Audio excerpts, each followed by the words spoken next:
Hi, everyone. Let's just give it a couple more minutes as people are just coming in. And thank you for everyone that's already jumped in. Can I get a check on audio? Can everyone hear me clearly? Yes. Yep. Yes. Yes.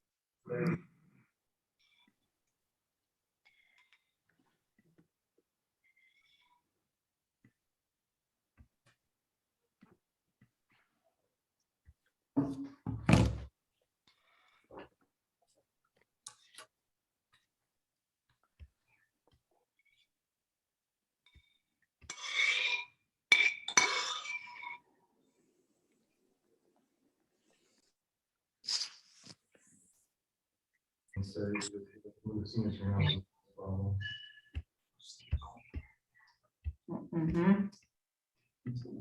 Mhm.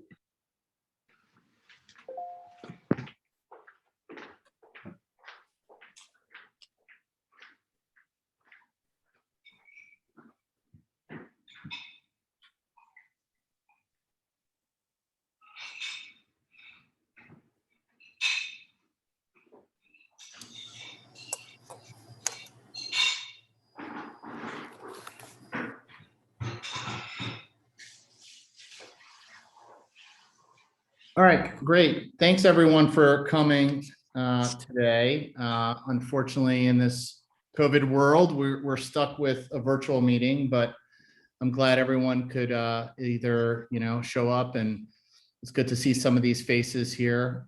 For all of you that don't know me, my name is Rick Mitchell. I'm the president of the board. I've been a member here since 2008. I love the club. I feel I joined the board to help, usher and push things forward. Eventually, the board decided to put me in a president role, and I have the Zoom thankless job to be your for president. TPC. But I'm happy here to provide what I think agenda Text today. Dad that there's a Sorry. TPC Zoom meeting now if he wants to watch it. Hello. If can you just mute yourself if you're not speaking? That would be helpful for everyone on the phone. Thank you.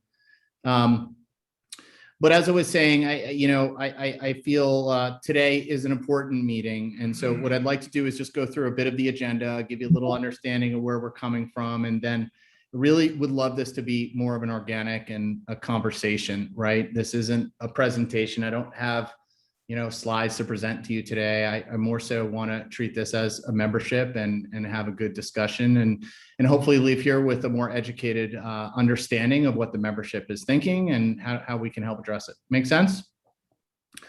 So the purpose of today is really to, follow up on the bylaws revision that we sent out. We've spent at a board a good amount of time on this revision, and we want to make sure that it's understood and that we answer some questions. Secondly, I'd like to move to the survey results that we sent out and give you a bit of our opinion of what we are thinking from a board's perspective and get your feedback. And then lastly, move into really a Q&A period, right? Give you all a chance to ask a question. I have some, FAQs to follow up with. Thank you for the few people that had sent in some email questions. I definitely want to make sure we address those. I have, our treasurer, Justin Jatray, here with me to help with any kind of financial numbers that we drive into. John Parsons is on the phone. John, as our secretary, has really, done a lot of work on working with the legal side of the bylaw rewrite and has, a lot of intimate knowledge into a lot of the details there. I have other board members on the phone. Catherine Dowling is on the phone with us. I think John Tudor's on the phone, Jonathan Gaskin, and there might be a couple of others that are jumping in. So thanks everyone again for attending. So let me just give a little bit of an understanding of where we're at, why we decided to change the bylaws and some of the sticking points that are in there, right? In general, we as a board have had a really good sort of practice of trying to leverage as much expertise that's out there, right? We look to try to manage this club with a best practices approach. And in doing that, we take into account, I think, the expertise that we all bring, right? Some people are finance, some people are lawyers, some people are in marketing, right? We all have certain experiences that help lean to better managing the board and the club. But what we also do is we reach out to, club experts. We've engaged with a few firms over the years for strategic guidance, for legal guidance, for master planning, all types of things. And so that's one of the areas that we always constantly think about is, how do we best and better manage the club? One of the things that we found was that the bylaws were really out of date. And that there were certain things in the bylaws that we needed to address.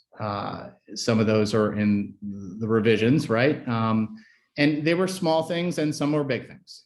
I think the big thing that a lot of people have been asking me about is, why would we change the dollar amount for approvals that the board can do versus the member vote? That seems to be the big one, but there might be others that we flesh out here today in your Q&A. But I want to give you a little context of why we thought changing the cap from $100,000 to $500,000 made sense. So in working with some of these experts and looking at best practices and understanding the bylaws, and maybe stepping back, it might help to understand why the bylaws were created with that cap to begin with, right? So I don't know, about 15 years ago, those bylaws were put in place. 12 years ago. Yeah, 12 years ago. We had just spent, I think, about $6 million on a complete remodel of the club. I think the club at that point didn't really have the right reserves for projects and repairs. Leading up to the remodel, I think, a lot of members had conflicting views as to what the club should be or what it should look like, even how to spend money. And I think understanding from the history and meeting with a bunch of people in the past that it became a really toxic and it was a very public sort of, arguing of how to spend the money, right? And the board really wasn't sure of how to manage that money and make the right sound decisions on CapEx projects, right? So what was added was, to help make people feel a bit more secure was to add about 100,000 maximum spend clause, right? To reassure the members that we weren't going to spend money irresponsibly. And that was the big thing, right? So 12 years ago, $100,000 went a lot further than it does today, period. The other big thing is how it was tied to assessment, which it never should have been. Yeah, so John brings up a good point. It was also tied to an assessment, right? So we wanted to make sure that we should vote on certain projects, but we should vote on assessment, but it also should be technically, as we're told by best experts here, you should vote on an assessment, but you really shouldn't need to have to vote for a CapEx project or maybe one with a cap. So that uncoupling those was a really, really important piece. But, again, 12 years ago, 100,000 went a lot further, maybe not 500,000 further, but definitely a lot further. Construction costs have gone up. I mean, if anyone's done a remodel 10 years ago versus today, what a bathroom costs today versus what it did then. And so that was one of the reasons why that 100,000 cap was put in place 12 years ago, right? Today, we have plenty of reserves. We have a lot of reserves, and we need to start putting that money to work. And so, we looked at it from our understanding with best practices that if we could have a certain dollar amount that gives us at the board level the authority to go do some projects, then we wouldn't be handcuffed to get those projects out. And we'll go through specifics, but to give you an example, just as a locker room, we've gone through and we've gotten 3 bids to do the locker rooms, and we have a high and a medium and a low bid, and we understand what we want to do there. And if we decide to go through with that locker room, we've done the financial and due diligence. We've done the homework. The board has already done that, right? But the question is, how do we move forward? If there's a revision, if we get approval for X, then what happens if it's X plus? And the constant going back to the club when we know we need to do things like improvements to the locker room is just an example. But again, this is a hot topic, and I want to make sure that everyone's voice is heard, understood. It is ultimately the membership's vote. It's not the board's vote, but that was our thinking going into this. So I'm going to pause there for a minute. We're going to come back. I'm going to let everyone have a Q&A section, but that's really where I think the genesis of this all started, right?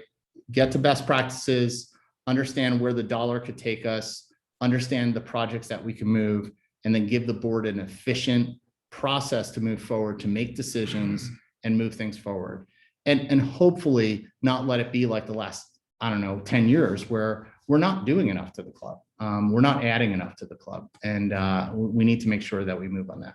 So before I get into some survey results and a Q&A, I wanted to see if John or Justin or anyone else on the board has anything else to sort of add to what I've already started. Yeah, I would like to add, because, you know, I have the perspective. When I joined the board, when I became president, we inherited this lower court project. And that was a project that had been voted on by the membership. And because of the process, because we had to get approved by the membership before we can go to the town, but as we worked through the town, the cost ballooned, but also the scope changed dramatically. So we were tied on one hand to this project that had been, you know, because the membership voted it, we worked as hard as we could to implement that, even to when the point where it was pretty obvious we weren't going to get approved what had been voted on by the membership. But our hands were tied because of the process we had in place. We couldn't adjust that or amend that to maybe get something that we, you know, that might have been the club's best interest and acceptable by the town. And there have been numerous times that the club has gone to the town to get approvals for something, and then have gone back, and then you know, for whatever reason, the membership didn't approve that project. So it's a very cumbersome process that I've seen, you know, firsthand. And you know, I could tell you, been working over 2 years with this law firm, and also with these consultants, because whenever we come up with some hot points, we want to get feedback from the consultant. What do other clubs do? And we've got, you know, several great resources for that. And one of the areas of order is, like, you know, in our bylaws, it is this limitation on spending is in the paragraph, or the current bylaws is in the paragraph on member assessments. Well, it's not a member assessment, it's a capital expenditure. So it got crammed into that paragraph, even though it never belonged there. And they told us, this is, yeah, members have to vote for member assessment. That's normal. But typically the boards have the authority to spend the money. I mean, that's why they're there. And so unless they have to go to the members for money, then there's a vote.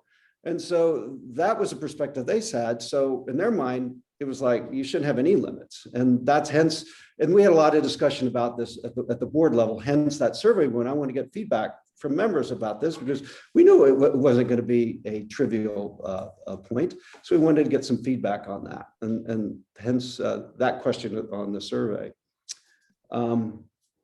Anyway, there's a bunch of other points, and the whole drafting of the bylaws. I know Peter Winkler's on here, and he was the one who drafted the original bylaws, and he knew that there were some few things that, you know, were oversights that needed to be fixed, and that kind of what started the ball. But then when you start going through it, there's more and more things when we, you know, working around with the consultants, working with attorneys.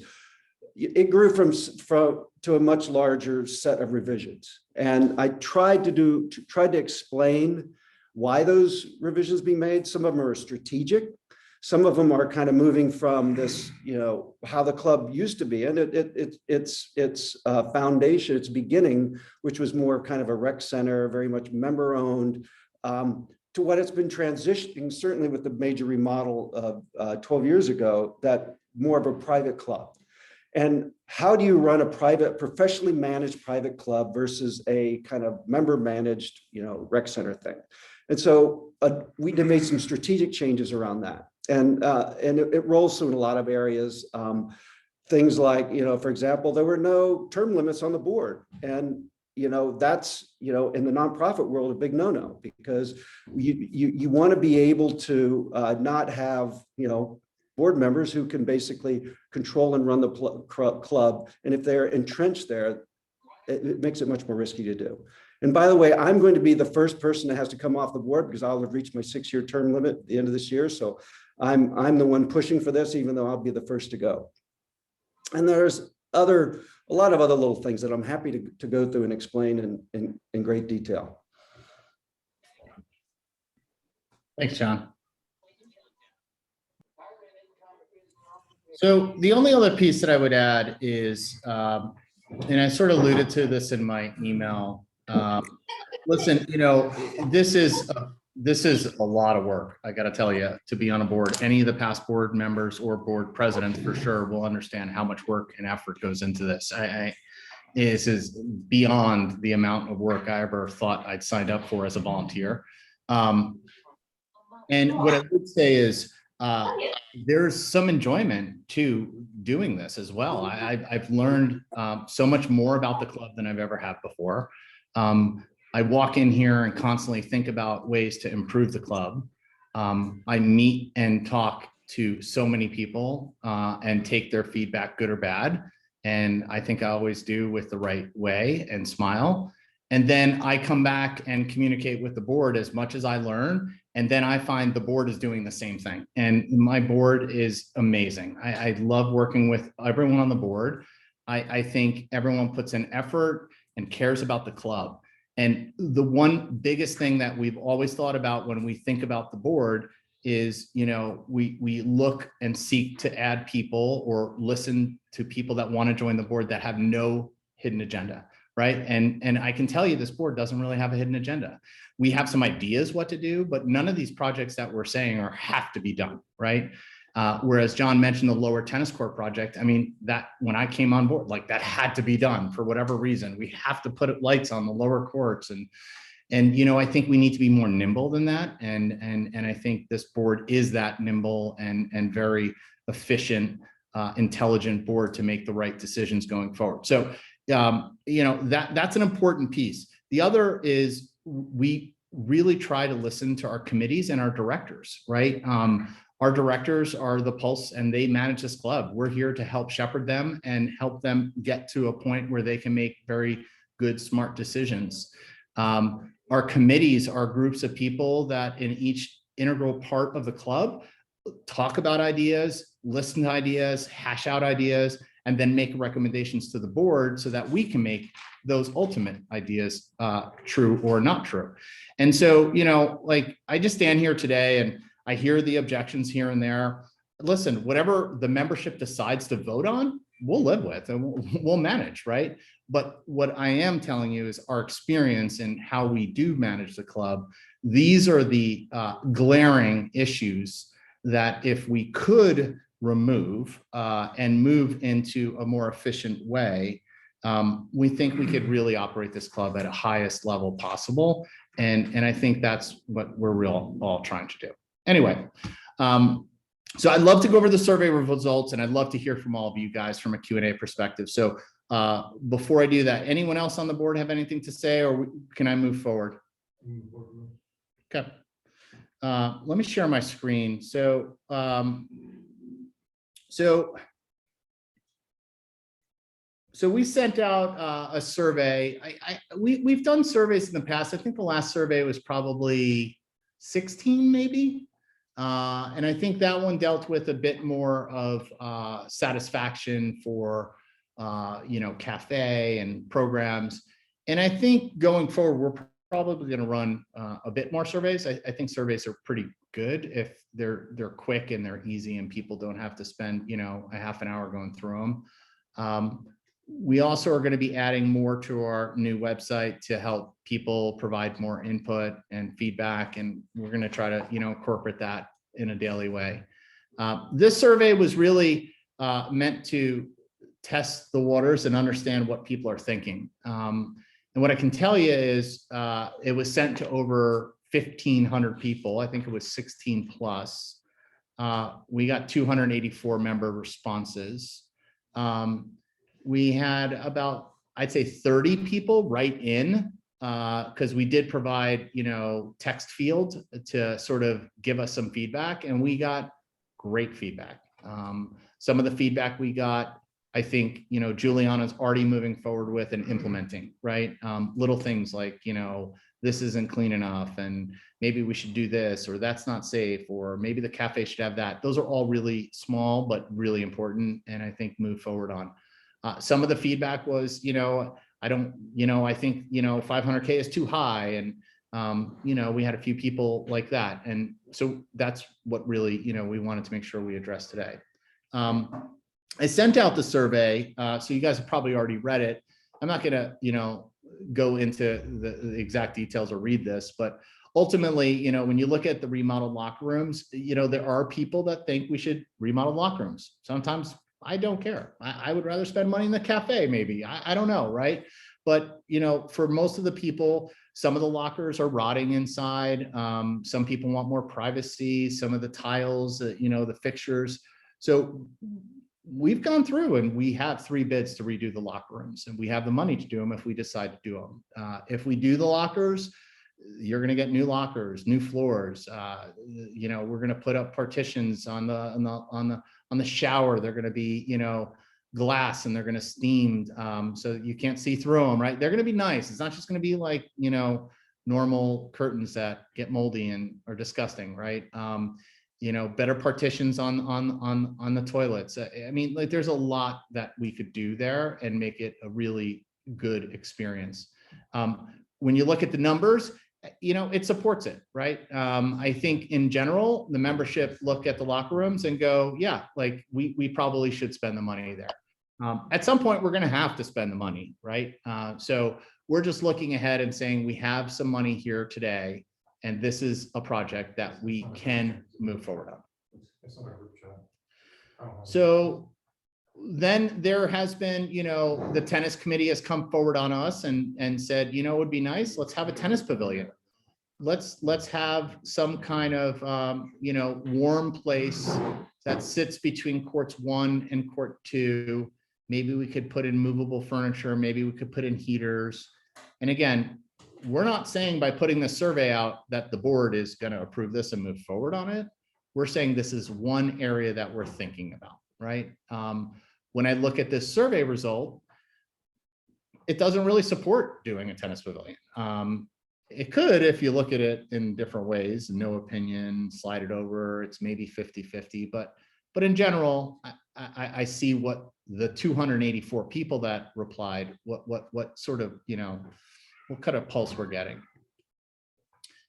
Parking lot, interesting, right? The last thing I want to do is spend $500,000 on a parking lot. That is like the most non-sexy item that this club could possibly have. But, it's at a point where this might not even be for a vote. Like, this might be a maintenance issue that we have to do, just like putting a roof on your house. No one wants to put a roof on their house, but when the leaks come, you're going to have to put a roof on your house. And so, again, we would not be doing our job at a board if we didn't think, well, we have to think about the parking lot. And again, I look at everyone here and it's like, no, unnecessary, right? Dust buildup on my car, I could live with that. Well, there's a lot of people that don't want to live with that. And then there's a maintenance issue. Chime in on this one. Yeah, this is, in hindsight, maybe we should have worded the question a little differently, because the parking lot is a special kind of system that was put in place. You've probably seen those little plastic cups, with the gravel in. It was designed to allow water to percolate through it, but it takes a lot of maintenance to keep that, and it's completely past its life. So it needs to be replaced. We've gotten estimates of about $450,000 to replace that. We're not talking a lot more to pave it. We thought it would be a lot more to pave it. We thought we had pushback from the town on paving it, but we're getting feedback that we're not. So this is where the bylaws constrain us. So if we were just to replace it, we wouldn't need to go to member vote. But since it's an improvement, and as said in bylaws, if we to pave it, even though we think, once we get all the numbers together, we think it will be a better it would be much better for the club because we get a much longer life out of that extra money, because it'd be a lot longer than the 10-year life that we got on that. That it's in the best interest of all the members. But because of the current bylaws, we would still have to go for a vote for that and drag everyone through this economic analysis that, you know, it is pretty cut and dry, I think. Yeah, and also doing our homework. Did everyone hear that through my mic? Hopefully. Did everyone hear that? Well, you mute. Did everyone hear John through my mic? Sorry. Okay, they did. Good. Thanks. The other thing I'll add to that is we have got preliminary quotes to do pavers, to redo what we have there now, or to do asphalt. And, you know, there was a question that was sent over email. You know, in the past, we weren't allowed to do asphalt. Now we are, right? We've talked to the town about this. We've gone through and had multiple meetings. Again, once we go to permit, we'll find out if we really can or not. I don't know, right? What are the environmental issues to doing that with the marsh next door? Like we've thought and are going down this path. But what we do know is we have to look into options. We just can't ignore it. And that's what the board's doing. But, you know, I don't want to spend the money on it, but we might have to, right? So, I mean, those are the things that you sort of gotta like sort of think about. And it's important. The other thing is we talk to firms to give us direct quotes, but we can't do that because we would have to hire an architect first, and that architect wants to charge us $40,000. And so we at the board decided not to spend the $40,000, not to go down to get actual bids until we understand where we are financially and what we want to do. Because if we spend $40,000 and then because we have to present to you for a member vote the actuals, right? And you vote no, then we wasted $40,000 of the club money, right? And so these are the things that sort of come into play, the levers that push and pull that can be an issue when governing those types of things. To fun things like pickleball, right? You know, if you are a tennis player or a non-tennis player and you're starting to play pickleball, like it's amazing what's going on with pickleball. We just took court 10 and divided it into 4 pickleball courts, and there's a ton of people at all ages. I mean, kids to seniors playing pickleball. We would like to expand that idea. Does that mean we build more tennis courts? Do we build more pickleball courts? We don't know, but we now know based on the survey that it's overwhelmingly supporting the idea of pickleball. And so, you know, this was a good sign. I mean, I think the largest sign we've got of all the survey that, you know, we should explore more pickleball. And then from a bylaw perspective, you know, again, I think reading into a lot of the issues that have, or a lot of the changes in the bylaws, the big one that I think people are hung up on us on how to spend the money. And, you know, again, we've looked at clubs that have no cap, right? You can spend as much as you want.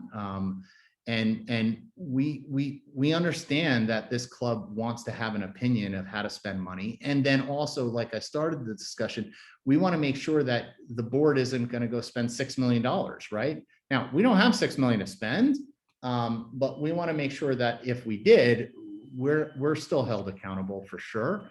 But again, I think there's a support to a certain level. And that's why, you know, when we surveyed, not asked for a vote, the survey basically said, we know we have to push the level, right? Is it 500? Is it $1 million? Is it unlimited? There was a reason we didn't leave it no. I've never seen this guy as a president. With where we're at. So, but I think there's an overwhelming, again, of the 284 that responded for the approval for 500K. So that rounds out where the survey results come, and it gives you a little insight as to what we at the board are thinking about, what management's thinking about. But you know, I want to pause and again, I want to open this up a bit.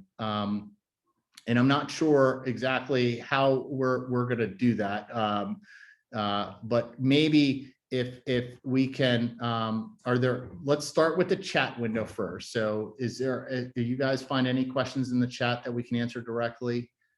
And then maybe let's go to, I don't know, do you guys know how to raise a hand in the reactions, or if you want to just someone start speaking and we'll respect everyone mute and we'll let that one person speak and go from there. So why don't we start with that, and one of you guys check the chat and we'll come back to the chat next. So is there anyone specifically that wants to ask a question or bring up an opinion or speak up? Like, this is your meeting, guys.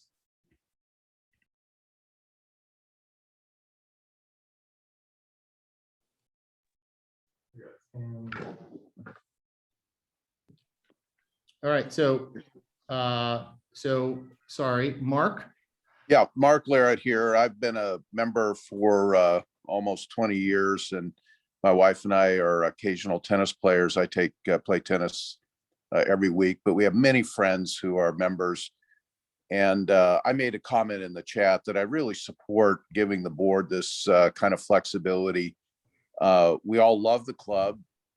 These maintenance issues don't get taken care of by themselves. $100,000 doesn't go as far as $100,000 used to go. $500,000 seems very reasonable. And what you're not talking about is additional member assessments, which I think makes a lot of sense to go back for the membership for that. So I support this, and I just wanted to express that. And Mark, I appreciate that. Thank you so much. Okay. Yeah. So my wife and I have been members also for 20 years, and it's a great club, and management's done a nice job navigating through COVID. So thanks for that. I would encourage the board, even though you've been very humble tonight, to stop being so gun shy. I think the majority of the members of this club understand the difference between professional management and otherwise. And you've done the analysis, you know how to look at the trade-offs, and I'll bet you this club has an average car price higher than any other club in the country, for God's sakes. And while it's a sports club and you'd rather have sports facilities, people may actually say, hey, I'm tired of getting my car dinged through the stones in the parking lot. We as members have to respect the board, put our faith and confidence in the board. And I encourage you to be proactive and confident to do that. That said, one question I have, there's one line item on the invoice, I think it's $53 a month for a capital fund. Does that have a time limit, or is that infinite, or how does that work? Yeah, well, first off, Alan, thank you. I appreciate it. And it's great to hear the feedback. I'll let Justin chime in on the $53, but yeah. There's no.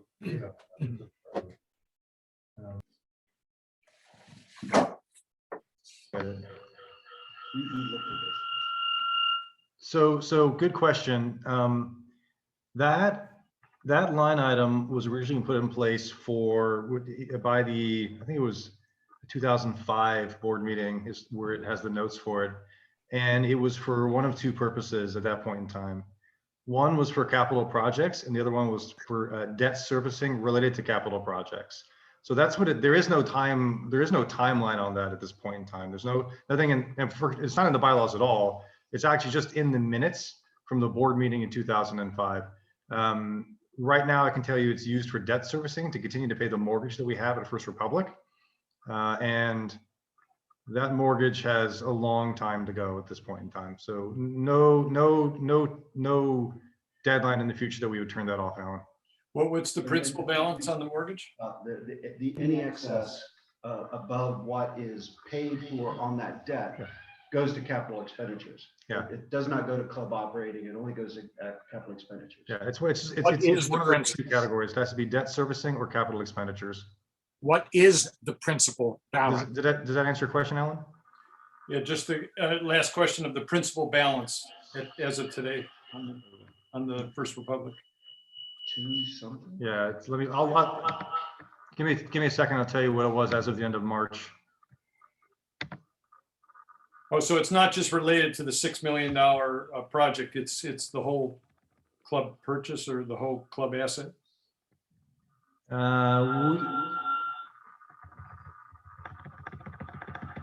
I can't. It's The current balance or at March 31st was $2,417,000. Okay. All right. Could you repeat that? What's the balance? I'm sorry. Two point, It was, sorry, Rick. You either have to turn on your speaker and mute at the same time, or I have to go through this. I have to turn on Because my, I keep muting Oh, because okay. it's going through. but well, then just they can't repeat the speak. number. It's 2.4 million. So you have to turn when on- was the last time it was refinanced and what's the rate on it? Okay, sorry, we have multiple computers going on Polycom in this room. So it's 2.4 is the, That's the current balance. 2.4 is the current balance. And the rate, I'd have to go back and look at the term sheet. I think It's a low it's rate. 2 3/4. 2 3/4, we think. We'd have to look at the balance sheet. It was So- refinanced it last year or the year before? 2 years ago. 2 years ago. And we refinanced it 2 years ago. Yeah, we went to First Republic, right? Mhm. So, and I know Pam had some questions, so we'll go to her next. Alan, did that help? Did that answer your question? Yes, thank you. Cool, thank you. So Pam, yeah, go ahead. So I just want to say thank you to all of the board members, to Justin, to Abby Harley. I know she's the one that's gone out and gotten bids on a lot of these things. And I know her from years ago. Juliana for taking on the GM role in a really difficult time and for being super responsive. You know, to all of you. I know it's a big job. I served on the swim committee. My husband and I have been members. My husband, Dave Sherry, and I have been members for 20 years. Our kids grew up at this club. We spent a lot of time on tennis, swimming, and in the fitness center. In the kids program, I mean, we've really spent a lot of time. And I think you guys have done a lot of excellent thinking. And I think your intent is very good to want to make decision-making and maintenance and so forth more efficient. There's a couple of things that you said tonight that made me really pause. So the first is that there hasn't been a member survey since 2016. It's 2021. So while I think it's good that you're thinking through all of these issues that have come up over the years, I don't think that it's right to transition to what you're calling a more efficient club without laying out process and then giving examples of bylaws, best practices, telling us who the lawyers are you're talking to in the nonprofit world. I'm very familiar with many of the consultants and so forth. Many of the membership, it's a very sophisticated membership. They are too. It's about process. It's not that, you know, it's the club best practices. You know, this is a big transition that you're suggesting, and it's a culture issue and it's a process issue. So while you may be right in saying that things should be more efficient, there's a lot of steps that have been missed along the way in terms of presentation. Like, so example for tonight, you said there've been a lot of estimates.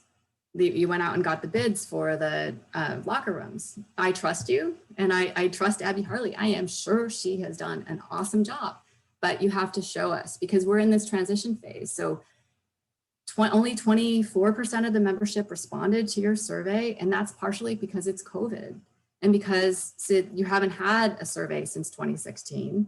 So the membership isn't even used to responding to surveys and so forth. So it's about re-engaging and saying, we're a new board, we have a new manager, this is an opportunity.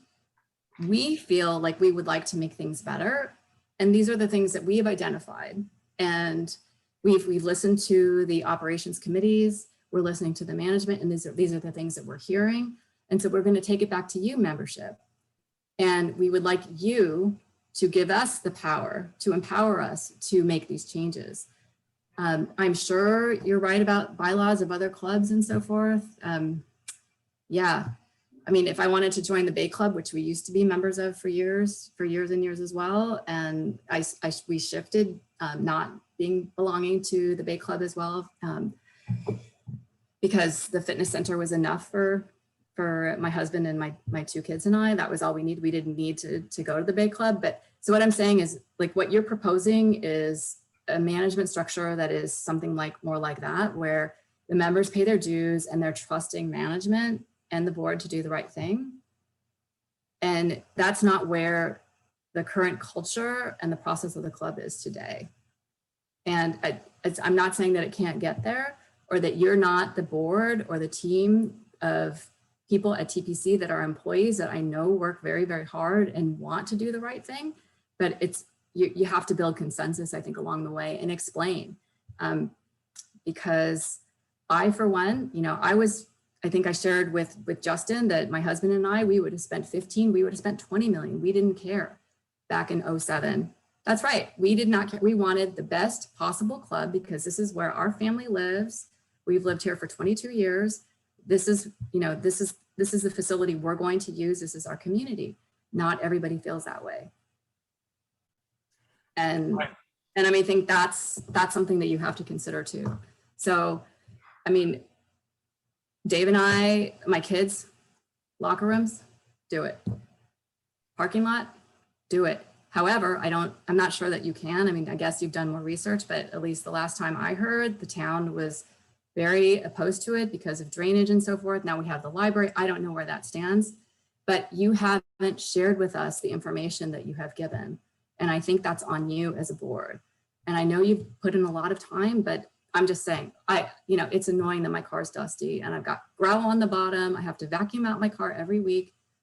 Super annoying, but I recognize that there were some environmental concerns. I don't know where that is. Pickleball, I want pickleball. I want the lights on the car. I want it all, but I also recognize we live in Tiburon and there are certain things that we can and cannot do. So that's my comment. I know it's long-winded. There were a lot of questions embedded in it, but I thank you for your service. I think you guys are doing a good job. I just hope that you will put in more process because you're really looking for a huge change. And I don't really think that the membership is there. I'm in great agreement with Pat Bonney. And I'd like to have a few comments of my own. Thank you. Richard Snyder. Yeah. Pat, sorry, Hi. Richard Snyder here. First of all, it's a philosophic thing. There's 2.4 million in debt. There is, I don't know how much other unsecured debt there is, short-term or long-term, but I would presume that one should actually be spending money on, maintaining things while paying off a debt. And once you're debt-free, and I've always been debt-free in my own life, once you're debt-free, then you have the money to do whatever you want, with greater liberality. And, $500,000 here and $500,000 there, as the wonderful Everett Dirksen said with regard to billions, and soon you're talking about real money. And the fact is, you mentioned reserves. How much do we have in reserves? And what percentage of this is being allocated to what particular project? We know there are factions. There are the tennis factions. There are the swimming factions who would love to have an Olympic pool. There are all sorts of people who would love to have projects there. So it's a question of how you guide this. And basically, it is a membership organization. It is not, quote, a professional thing where we have yielded our necks on the scaffold, professional management who only know how to fleece us. I've been an officer of many a club, okay, Lotus in New York and a few other things. But anyway, it's how you deal with this. I've been a member for over 20 years. I live in Belvedere, and until COVID, I was there almost every day. And there are various things I miss, but that's for another discussion. But anyway, I just think you have to be very cautious with money. That's your primary object, running this. I'm president of SANI 5, we have to guard every penny that we are spending, even though we have secured revenues, coming in.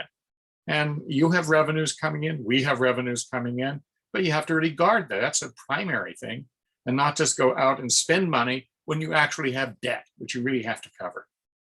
And it would be nice to be debt-free. And don't give me the arguments about, well, it's very cheap money and therefore we can do more with it. No, because when times change, debt is debt. And it's not a good thing. Okay, I've had my say. No, I appreciate that, Richard, and I'll appreciate and speak to Pam's points too.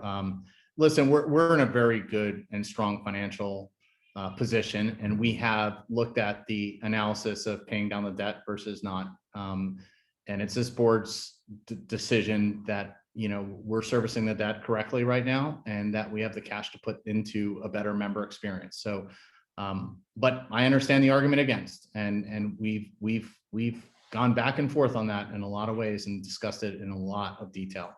We have a finance committee meeting that we meet once a month, and we go over all of our financials all the way down to the level of like, how much does a tennis pro make from a lesson perspective to what are the food costs? And we are constantly looking and measuring all those and trying to make sure that we optimize every single area of this club, that money is not wasted. If anything, I think, you know, Justin and the finance committee has done a phenomenal job, especially during COVID, to protect this club from a financial perspective. And, you know, so, but I get your points, Richard, for sure. And I appreciate your opinions and all you had to say there. To Pam, There've been 4 comments so far, and it's 2 on one side, 2 on another. This could go on all night, and I'm sure there would be comments on every side. I'd like to make one suggestion. The best way, in my experience, and I was on the board for 3 years at the Olympic Club in San Francisco, and it's a much bigger operation. It's a $65 million business, really. But the best way, if Justin, if you could build a long-term and a medium-term financial model that brings all the factors together, it'll get the transparency that was asked for earlier, the dues, the $53 a month, you know, on the revenue side, the initiation fee you get from brand new members, your operating costs, your depreciation from capital costs, bring it all together, because I'll bet you're having those discussions and you're balancing it really well between the revenue, the cost, and the investment side. But I think any member who gets nervous, you know, you could show that financial model and then they could get real comfortable. And if you don't have the financial model, you don't have a weapon. yeah, no, Alan, I appreciate that. I think we have that now, Yeah. and it's on the website. Yeah, the financials are on the website. No, I'm not talking about just the financials. I'm talking about an interactive model which says, well, what if we raise initiation fees? What if we have member attrition? What if we have another COVID? What if, you know, so that you can do the what ifs so you can protect yourself medium and long term. And that's all. Yeah, I'm sure you have the basics. Yeah, I get that. We'll take that back and we'll think about it. Yeah. And All right. Sorry about that. So we do have all the information, and you're right. We think about it all the time. I don't have an interactive model to model scenarios for increasing dues or what if another COVID happens. And I'm going to tie that back to Richard's comment. I personally would rather have the club carry debt at the rate that we refinanced at FRB for 30 years. And I misspoke. It's not 2 3/4, it's 3.5%. But when we did that 2 years ago, that's a good rate. Maybe right now we could get a slightly lower rate, maybe not. But I think that refinancing rather than paying down large chunks of debt actually gives the club more flexibility if we have a COVID situation rather than less. You know, when COVID hit, the club, if you look at the numbers for last year on the website, we were running at a negative operating income for months at a time. We do have, I think Richard asked this question, we do have emergency reserves of $600,000. That really only covers 3 months of business if we are really, really shut down. We have a capital account currently with a balance of, we'll call it 2.9 million. And that's come a long way since I became treasurer. At the beginning of 2020, it was 1.6 million. As of the end of March, it's 2.8 million. And that's really due to the membership turnover that we had and the new members that came in last year and this year. We had the single best new membership year probably ever last year, and this year continues to be very strong. So even at the point at which we refinanced, Richard, back to your New point, members last year than ever. 19, we couldn't have paid down the debt even if we wanted to. We didn't have enough money to just pay it off. So we would have to pay it off in chunks, which we felt would have limited our ability to add additional services to the club. And, you know, I would say we actually act in a fairly financially prudent way. I would rather have the liquid assets for a rainy day than have no debt. And I think last year was a perfect example of why. The club had to actually borrow money from itself to keep the lights on for a period of time. That's a statement of fact, and it's all been paid back. But there was a period of time there where we had no clue when we were going to reopen. And I was grateful that we had at that point 2.4 million in cash. Grateful. Fine, you can have reserves, but pay down in advance of the amortization what is owed. You can easily pay down debt. Okay, sorry, we're switching over. So what do you have to say there? I'm sorry, Richard. No one's saying take everything you have and just pay off the debt instantly. It's not the way it's been structured, but pay it down in advance of the amortization rates, just prudently, so we're in a position where we have reserves and we're debt free. I mean, that is an optimal position to be in. I think That's it. Okay. Okay. And I just wanted to respond to Pam. And Pam, thank you. I appreciate it. I obviously know you care and are concerned about the club. I do want to make a couple of points. Listen, we're as transparent as possible. Can we be more transparent? Yeah, I think for sure. We have minutes that everyone can read the minutes of every board meeting. Our board meetings are open to the public. No one comes. We had an annual meeting this year. 5 members showed up. 5. You know how many hours we prepared from a director level and a board level to present to an annual meeting? No one showed. So, you know, at some point, we have to get you guys to want to care too. And tonight is a good show of that. And I appreciate that. And I will make this a point because Pam, you know, you made a great point. We have to communicate more openly, get people involved. We'll do that. I definitely will do that, but I just want to make sure it's clear, like we are trying to be transparent. There's nothing we're trying to hide. We want people to give us feedback. We even have member feedback sections in a box and on our website. We don't get enough feedback. So all this feedback is great. We'll use it and we'll take it and we'll go with that. So I just wanted to thank you for that, but I wanted to also be known, like there are a lot of open things that no one's taking advantage of. If I could just make suggestions. I know in the last year, it's been really hard for all of you. And I do think in the COVID situation, it is different. And prior to, the last survey or whatever, but, people did attend the annual meeting. It used to be in the cafe. People had dinner. I sort of disagree. I've been on the board. I'm telling you, before COVID, I think we had 11 people or 7 people. I mean, I've been at meetings. I have been, so maybe it predates your time on the board, but I have been at meetings where, like when I was on the swim committee, I was very involved and the room was filled and people were people were coming to the meetings. Sure. Okay, so you're the board. You see the landscape, so people aren't coming to meetings. Well, why is that? Because the meeting's at 6 o'clock and actually I should be cooking dinner for my husband and my hungry teenage kids. But I'm not there capable, so it's good enough. I can skip it for one night. But my point is, and I don't mean to be like sarcastic about it, but my point is, use the technology, use what's available to everybody. So you record this meeting and you put it on the website and you say, you missed the meeting. Here are the notes.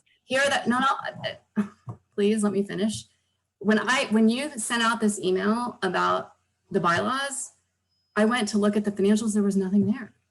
And in the past, since 2016, my bad. I haven't been paying attention, but I'm paying attention now because there's going to be a change. I paid attention. I mean, there are people on that in this group right now, 40 some odd people. Many of them know that I have been involved in the past. I have paid attention. So that would be many people are paying attention. The reserve policy.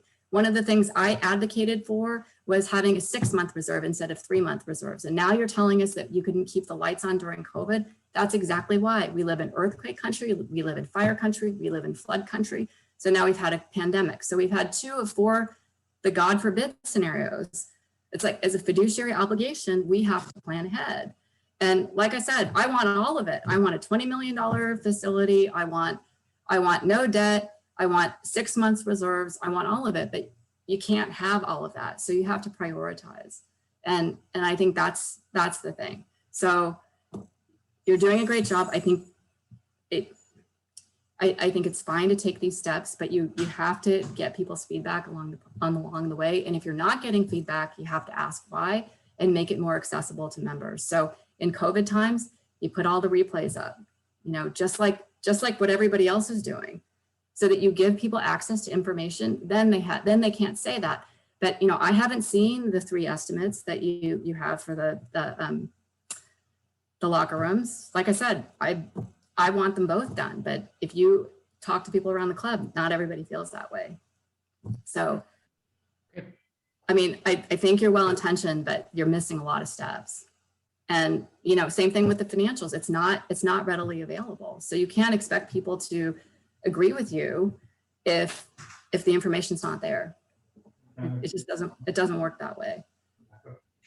And I also, I guess the one last thing that just came to mind is you said you had a record year for membership. People want to come out here, blah, blah, blah. That's partially because of COVID. They think they're joining a different club. They're not joining the Bay Club. We have 3 hands up. So that's your role as a board. They're not joining the Bay Club. If they were joining the Bay Club, then all of this would be, that's what you get when you get the Bay Club. Yeah. So Got it. Okay, I'm just going to move on. Thank you, Pam. We got a bunch of other people that want to speak up as well. Erin, can we take you off mute? Can we answer? I just unmuted myself. Can you hear me? Yeah, thanks, Erin. Okay. I don't know. Do you want me on video or do you not care? Either way, it's all good. I don't know how I got that little Golden Gate Bridge in the back. That's kind of cool. I didn't do that. Good. Looks good. Okay. Hi. I'm a new member. My family, we are one of the new members. We joined in November, right before you had to shut down again for a little bit. And I first want to say we've been members of 2 other clubs in Marin that were not the Bay Club.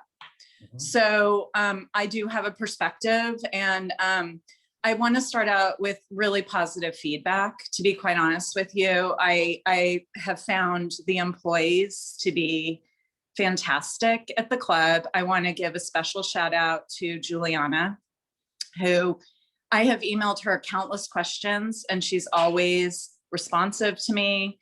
She has always been super helpful, and Irma at the front desk, the cafe people, the chef, I mean, everyone's amazing. And having come from a couple other clubs, we're so pleased with that. And I guess what my question and concern would be as a new member, I think the communication has been great. I'm just a little bit confused with the survey. I read the survey results. I kind of figured out, okay, that was number 1, that was number 2. You know, I personally would love a tennis pavilion. I'm a tennis player, but I realized that was probably at the bottom, and I get it. I'm just curious because I saw the parking lot seemed to be second to last. And if there are maintenance concerns that the parking lot project may happen, would you communicate to the membership a little bit more if you're going to make that decision of why? Because I mean, I personally don't care about the parking lot. So if that money were to be spent on the parking lot, you know, when I voted for it or put my opinion in, I just am curious, well, then why would that happen? If we're saying what everybody wants and we're going to go in order, my impression would be that you would choose the things that, you know, most people wanted. So I guess I'd like a little more information about that to the membership. We think it's a fantastic club. And I've had, you know, experience with 2 other clubs, and I actually jumped in to save someone's job at one of our other clubs because she was ill and going through treatment, and we wanted to save her job. And I worked at the other club, so I have an intimate knowledge of what goes on at a tennis club and a family, and it was a member-owned club as well. So overall, we are so unbelievably pleased with everything. And so as a new member and how things have been presented in the communication, I would just really like to give great compliment for that. So thank you. Thank you, Erin. That's really pleasant to hear. Real briefly on the projects, I think to directly answer your question, we're not proposing that we decide to do the locker rooms and we just move forward without any kind of communication. I think what we're looking for is how do we efficiently move forward to make some decisions like that? And then when we do have a final plan, I think we would want to come and have a meeting and share what we're doing and provide fixtures and showing what the design looks like and get people excited about it. Because then eventually we're gonna have to shut the locker rooms down and build it, right? And we want people on our side, and then we will take some feedback. I don't think it's a matter of it's all or none. What we're saying is let's find a way to get more efficient, right? With the parking lot, same thing, right? You know, we could do part of the parking lot. We could do all the parking lot. The parking lot could cost us 300 grand. It could cost us 700 grand. Like we will, if we decide to go down that path, take in some member feedback. And I think if I take anything out of this, it's about more communication and feedback, and that's the big takeaway. So we'll do that. We're not saying not. So I think your concern would be addressed. And if not, we'll make sure it's addressed, right? But I appreciate the feedback. Okay, and thank you to the board. I've been on multiple boards. I know how time consuming it is, and it can seem really thankless at times. So thank you. Yeah, I appreciate that. Thanks, Erin, and welcome to the club. Okay, thanks. Cecilia, can we turn you on, please? Yes. Hi. Good evening. How are you? Yeah, Thank good you, evening. Rick, to you and Yeah. to the board members. I know how much time you guys spend on this, and we appreciate it. Thanks, Cecilia. And a lot of points have been brought on that I wanted to talk about, so I'm not going to talk about those, but I have two things to bring up. And I have brought it up in the past and I haven't heard any feedback, so I just want to make sure that you know that Court 11 that was redone, I believe 2 years ago, maybe a year and a half ago, was not properly done, and it needs to be fixed. There is a pipe that runs in the middle of it. And I tell you what, I have run many tennis clubs in New Jersey myself, and I was in charge of the courts and everything. Kind of know a little bit about the courts. There is a pipe that runs in the middle of the court from the baseline to the baseline underneath. And I know there is a pipe because it creates condensation at certain times of the year. Mm-hmm. And it stays wet right from the entire middle of the court. We were playing one time, I can remember when it was, last October maybe. We were playing until 11:30 in the day. It was warm, it was beautiful, but that part stays totally wet and it's very slippery. I actually slipped and I fell. Mm-hmm. So just so that you know, but I know they just did it. So I don't know if you need to go back. So we're aware of that, and John, you can address that. Okay. So I had not heard a feedback from anybody, so I thought maybe they are not paying attention. What's happening? Hold on, let's address that point and we'll hear your second. Yeah, just quickly on that. The problem with Court 11 is that all of that, the lower parking lot, the lower tennis courts was all basically salt marsh that was filled in. And because of that, it has very poor drainage. And that pipe that runs under there we had to put that in there to get it to drain, because what was happening is the ground under there gets so waterlogged in the rainy season, and it's not a good foundation. That's what's causing the courts to crumble. So we had to put that drain pipe in there before they put a new concrete overlay on top of it to fix that. So yeah, it's not a perfect situation, but for what we're dealing with there on that land, that's really the best solution we could find. They could have insulated the pipe. That might have helped with insulation around the pipe. Yeah. That would have been a fix, I think, but I don't know. Yeah, you don't know. And the other thing is Court 2 has a lot of cracks, and some of them are an issue when it rains because the water goes into the subsoil. And the court is perfectly dry, but the water keeps seeping out. So you have to be continually putting towels to soak it up every other game. So those cracks, need to be fixed. Now that you're thinking about spending some money, that might be something to address. So that's all I have to say. Thanks, Cecilia. Appreciate it. Thank you. Sorry, I'm trying to get to everyone with their hand raised, and we will. I just want to make sure Azoldi, can? Yeah. Hi, Yeah, can you hi. hear me? Yeah. Yeah, we'll get to everyone. Thank you. Yeah, thank you for all your work on all of this, and I appreciate you having the meeting tonight. I just want to touch on something, another change that I saw proposed for the bylaws, and that was around member voting. You know, I understand that the boards had a, you know, seems to think there's a difficult time to get members to get involved, and I know that's been your experience. It was very different when I was on the board somehow. I'm not sure what's changed over the years. But my concerns about the way the board has characterized the current voting process, the words that have been used are that it's cumbersome, that it's a relic of the bygone past, and that it's archaic. You know, for a member club, like a club that's a community club, it's difficult to hear those words characterized. You know, the process of getting members involved as being cumbersome and archaic. You know, specifically from what I understand from reading the proposed changes, you know, for voting, it would eliminate this meeting that we're having tonight. It would not be required to be held before a vote. You'd be instituting proxy voting, which is specifically outlawed in the bylaws right now. From what I understand, and somebody can correct me if I'm wrong, you're lowering the requirement from a quorum from 30% to 20%. And additionally, there's no requirement for a sort of a lengthy statement to go out to members describing the vote. So I guess, you know, I think a lot of members at TPC still see this as a community club, despite the direction the board wants to take this club. And you know, you don't have to answer tonight, but I just wanted the board to think, how is the membership benefiting from these types of changes? That's all. So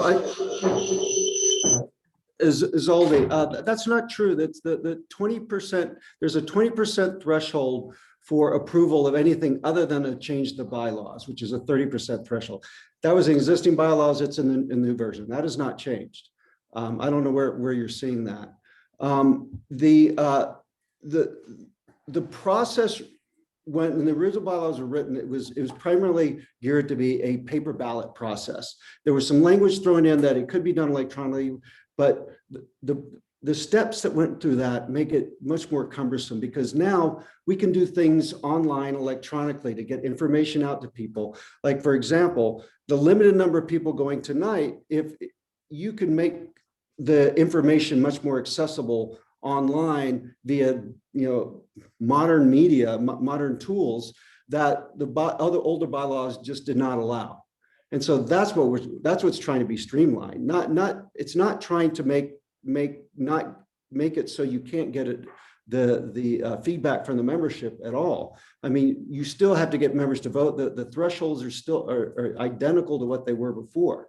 So I don't really understand. I hope that explains, you know, better where we're coming from. And again, it was utilizing the language there, the verbiage there came from the attorney, because that's what they do in most clubs that bylaws are being written today. And then we just utilize that.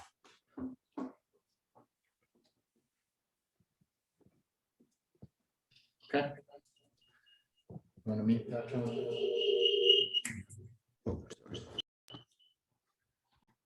Thank you. Stephen, let's hear from you next. Yeah, I have a couple questions. Yeah. First of all, I'm uncertain that the bylaws where the assessment is tied to capital expenditures. I think they are separate provisions now. So I'm not sure what all this issue is about, number one.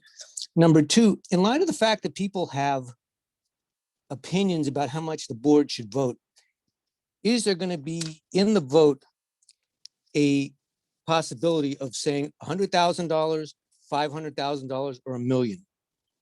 The survey, I thought, was extremely misrepresentative and to some extent disingenuous, because it did not include a $100,000 option, the current option. So you don't know if people wanted $100,000, $500,000, $1 million, or unlimited. So I propose that if you do have a vote, that you have everything in the bylaws as you want, But however, since this is an important issue, the monetary issue, you have, do you want $100,000, $500,000, $1 million? So at least the club members can participate and vote on the issue, as it is a member-owned club. Yeah, I appreciate that. Right now, the way we sent out the bylaws, and we'll be sending out a ballot, I think tomorrow. But we are suggesting that the approval for the bylaws add a $500,000 spending authority. That's what we're asking for. We can't open up every single item within a bylaw and have the membership pick and choose which parts of the bylaw. We've already done the work. I mean, the amount of hours, I think, and we have a bunch of lawyers on our board, and we've hired a legal firm to help us with drafting this. I think even our board itself has redlined the bylaw 7-8 times. I mean, we've spent 1.5 years redrafting this bylaw. I mean, the amount of time we've already spent on this bylaw is amazing. So it'd be very difficult for us to go and open up every single item to a member vote or a member opinion. But it's not every item. It's the only item, the ones that we're talking about, is the one that you yourself said was important and got a lot of feedback on. So it's not every item. No, and I understand that. And I get that. That's just our decision and opinion of how we want to put forward to the membership for a vote. Is the club going to have a platform by which people can express their opinions, or is it only from the board's perspective? And besides this platform, I mean, what platform would you suggest? Well, everything is sent out via email. I think there should be, people should have the ability in one email, not a lot. So you don't want to, put the members under burden, but possibly if people have an opinion, there should be one email sent out like a ballot, like in most democratic places, like ballot initiatives, where people write their opinions and one email is sent with those opinions. So people could get a perspective. Okay, I'll take it to be transparent and open and everything else. Right now, that way people could express their opinion, and as a member-owned club, people would know all the issues and vote accordingly. Okay, I'll take note of that. We'll have a discussion on that. I appreciate that. Okay. I don't see any other hands raised, but I want to make sure I give anyone that maybe doesn't know how to raise the hand, and that's fine. Zoom. Yeah, this is Desmond King. I couldn't figure it out on my Zoom. So all good. Yeah. Thank you. Just a quick question for clarity. I appreciate all the work and the board does. We've been a member for many years and the club's improved tremendously. Point of clarification, is the $500,000 proposed limit per capital item or per 12-month period? Per capital item. In 12 months. In a 12-month period. Yes, per capital in a 12. Yeah. So the governance structure, then there could be several $500,000 items in a 12-month period? Correct. Yeah, because I didn't get that from reading the bylaws. Yeah, but I want to be clear on a couple of things that really I think is important. So we have initiation fees that we gather. They go into what we call this CapEx fund. We don't pull CapEx projects from any dues that we collect, right? Those go towards our operations. Right now we have $2.4 million in that, let's call it CapEx fund. We will eventually deplete that 2.4. And it will take a long time to get up there. We just haven't done any big projects, right? 9 years ago, we voted on the lower tennis court project, and we spent some of that money to try to get that done, but we didn't spend what we wanted to. And so we've been collecting and, having this grow. But let's say we do some of the projects that we know we need to do, and we spend $1 million, $2 million.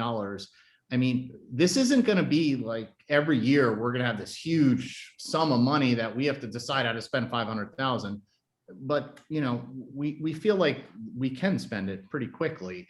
But then that puts us to a point of what do we do next, right? And we're going to have to gather money correctly. So most companies that I've run, which are a number, we have an authority limit for a calendar year. It could be 500,000, could be a million, could be a billion, actually, some companies. And then beyond that, we have to go out for approval. So the way it's currently proposed, there could be 3 or 4 or 5 $500,000 projects in a year without having to reach out to the membership for dialogue. Is that correct, the way the bylaws are proposed? I mean, theoretically, but I could tell you practically, getting one of those projects done in a year, particularly in Tiburon, is a challenge. So another way of thinking about this is, could the board have a capital approval limit for the year of some number, and then a process, if that exceeds that, to go out to the membership as sort of a halfway house? Because a lot of people seem to be concerned about, if we didn't have as good a board in the future, there may not be the fiscal responsibility that those today have demonstrated. Well, the other thing to remember now is, because of the lower tennis court project, which stopped a lot of our capital spending on other things, because we had to marshal the capital, keep it, reserve it for that. When we did not get the approval for that, combined with COVID, we have this much larger capital budget than we would otherwise normally have. We would normally be running, less than $1 million in our capital budget. So we're just— There's probably a limit to what the club can manage in terms of capital expenditure wisely, because from companies that so I've been engaged in, you run out of human capability to manage too many projects. So there's a natural limit to how much you can manage at one time. So I just picking up just a recommendation from governance of public companies I've run, that there is a budget for the year beyond which you need to go out to the ownership, as opposed to just having what is effectively an unlimited budget, as long as each item is 500,000 or less. Yeah, no, and I think that makes, I understand your point. And I think John's point is, we haven't spent any money in a long time, or a good sum of money. And so that accumulation has put us in a unique situation, right? Whereas the companies you work for, probably every year you spend some money, right? No one gets a budget approved and doesn't spend it in the corporate world. They spend their budget. This is a little different, but good point for sure, Desmond. Yeah. Any other questions or points out there? Again, like, I'm not sure if anyone can raise their hand, or is there anyone that's on mute that would like to speak? Just take yourself off mute and speak up, and we're good. I've taken a lot of time. I apologize. To build on what Desmond said, one of the things that might be a good use of the board's time is to have a financial plan, a capital spending plan, a 5-year plan. I mean, that's one of the major planning things that nonprofit boards do, is to have, here's our capital expenditure plan over 5 years. To Desmond's point, you have your first current year expenditures, you have some debt service, you have your building the reserve. What should the reserve policy be? 3 months is already proved to be not enough, and we had the God forbid, and there's going to be other God forbids. It's going to happen. It's happened. And then you have your wish list of projects, and you study them, and you go out and you get feedback from the membership, and then you build trust. I'm not saying I don't trust you. I'm just saying that this is a process thing. And people say, oh, good, they're getting the estimates, they're doing their job. And so in a couple of years, they've been reserving for this and this and this. And yes, this makes sense. And I think from a governance perspective, from a financial perspective, and from a planning perspective, you'll have a lot of success with the membership if you go about it this way. We're a new board. This is what we think, this is where we'd like to go with the bylaws. This is where we'd like to go with our 5-year capital plan. These are our short-term needs over the next year. These are our long-term goals. And to really, put all the information out there, and the membership will respect you. And I'm not saying that I don't, I'm just saying that it's about a process. And every board I've ever served on, we've had that 5-year plan and longer, 10-year plans, strategic plan, whatever it is.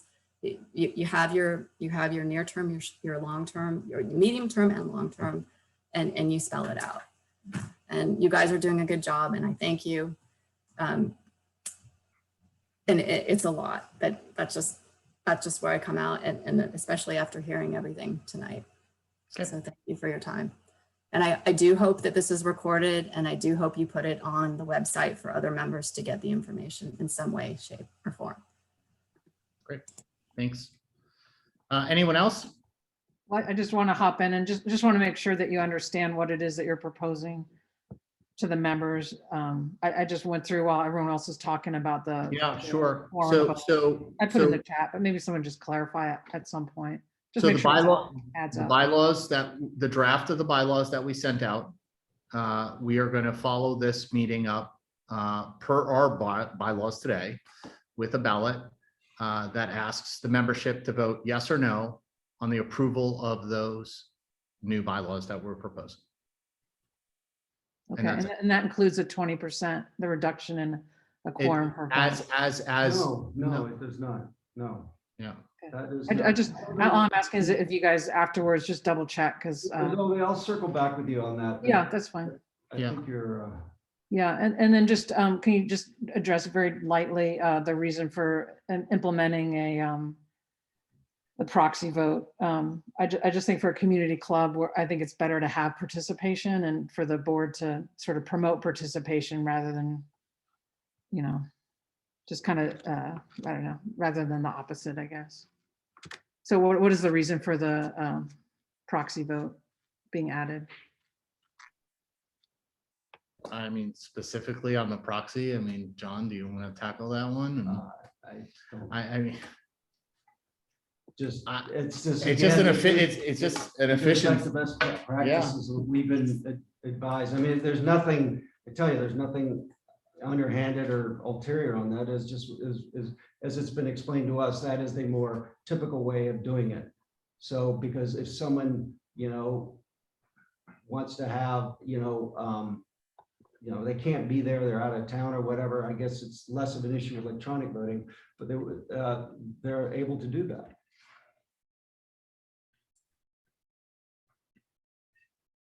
Okay.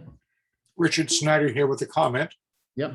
Which is that proxy votes are a normal way of boards perpetuating themselves or having their chosen selectors, having people who are slates that are approved. I'm not in favor of proxy voting. Okay. Well, as we talked about, we are going to send out a ballot. I mean, democracy is an important part of our club. And we are member driven, and we want to make sure that, you guys had a chance to ask some questions. I hope this helped. Maybe you leave here feeling better. Maybe you leave here feeling worse. I'm not sure. As I've always said in my emails, and I'll say it now, I'm always open. I'll get on the phone. I'll talk to you guys one-on-one if needed.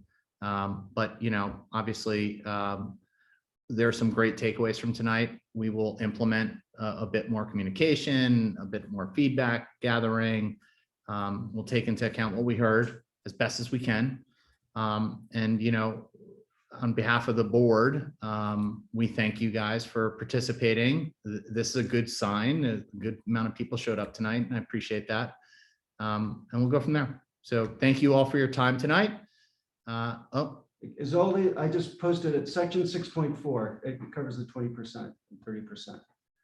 Or the 20% for a quorum for regular vote, which is the same as section 6.3 in the old bylaws. That has not changed. And in the for the changing of the bylaws, section 15.3, which is 30%. Yeah, I'll read through it because the 20% is just for when members are required to vote at a meeting, and it's 30% for mail ballots currently. But we'll take a, just wanted to clarify. Yeah, you guys definitely take it offline. That's helpful, and it's constructive, and I appreciate that. And I would like to, Richard Snyder again, I believe that you should actually just take it off the ballot and go back and reconsider what the entire matter in light of what Mr. Desmond King has said, in which several other people have also contributed.